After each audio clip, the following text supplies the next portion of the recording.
What's up, Tiger Nation? Kurt Stubbs here with Talkin Tigers. Hope everybody's having a great evening. If you're wondering, ever since baby girl came last Friday, just been rocking the white tees every single day. Oftentimes don't even know what time of day it is or what day it is for that matter, but we're here, ready to provide you with the Week 3 preview. I want to make a quick announcement though. All of our football stuff and all of our Talkin Tigers stuff will be on this channel now. So I'm going to go back and all the football stuff that I've done in the past, I'm going to upload to this channel. So that's where you can find it. If you want to subscribe, we would greatly appreciate it. If you like the content that we provide here at Talkin Tigers. And I'll also, as we get closer to the playoff time, be talking statewide as well and how Pickerington Central plays into that. All right, so Week 3 coming up. We face another GWalk opponent. It's the Centerville Elks this time. Last week we knocked off Wayne 25-20 on the home field. Centerville is coming off a 22-14 loss to Dublin Kaufman. That was a team they beat last year, 48-14. Now Centerville was really stout defensively last year. They were 10-3. They lost to Springfield twice, so no shame in that. But this is still a really good team. Dublin Kaufman, saw those guys when we scrimmaged them a couple weeks ago. Really liked what they got going on up there. Interesting. I believe it was the first scrimmage of the Jaron Stokes era at Kaufman.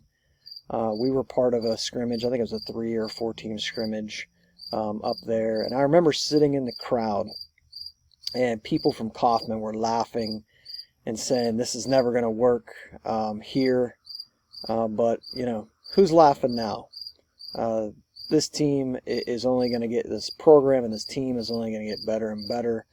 Stokes is one of the best coaches in the state of Ohio. He proved it at Minster, and he's going to prove it at Kaufman.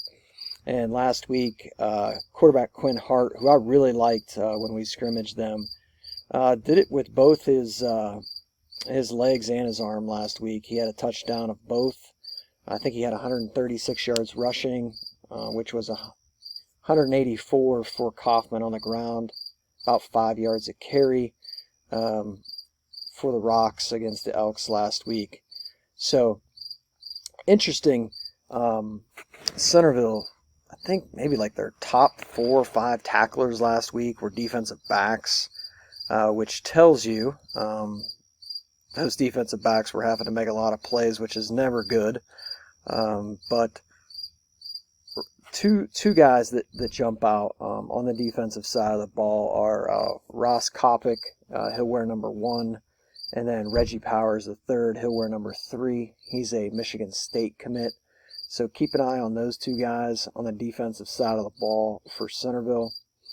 Offensively for Centerville, they still have Drake Wells back at quarterback. He was their quarterback last year. Braylon Newcomb, big play guy, running, catching for Centerville. He was really good last year as well. Jamar Montgomery and Daniel Camaro. Those are the guys that you're going to hear a lot about on offense tomorrow night.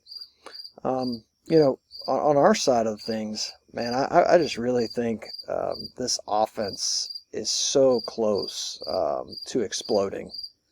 It's just maybe a penalty here or, you know, just something like that, something minor that happens that gets us off track a little bit. But, you know, when this offense is humming, I really think this could be something special by the end of the year.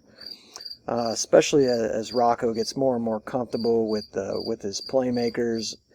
I really like the way they're running the football, which is no surprise. Offensive line playing really well. I thought they ran the ball really well when they had to last week. Thought they ran it well against Liberty when they had to. So it'll be interesting to see how they match up with Centerville. This is only the second time we've played the Elks. We lost the 2013 opener down there. It was a wild game, 38-33. We also played at Centerville the following year, but it was against Goose Creek in an event down there. We ended up winning that game 14-7 en route to going 10-0 in the regular season. Finished up at 11-1. Lost to Moeller that year at Welcome Stadium in Dayton. So, like I said, only the second meeting with Centerville. But, I think I really liked what I saw from the defensive backs last week. I knew they were going to be challenged by Tyrell Lewis and those receivers that they have at Wayne, and I thought they really stepped up to the challenge. So I think this week, it's going to be more of a grinded out, low scoring game against these guys. I still think that Centerville has a really good defense.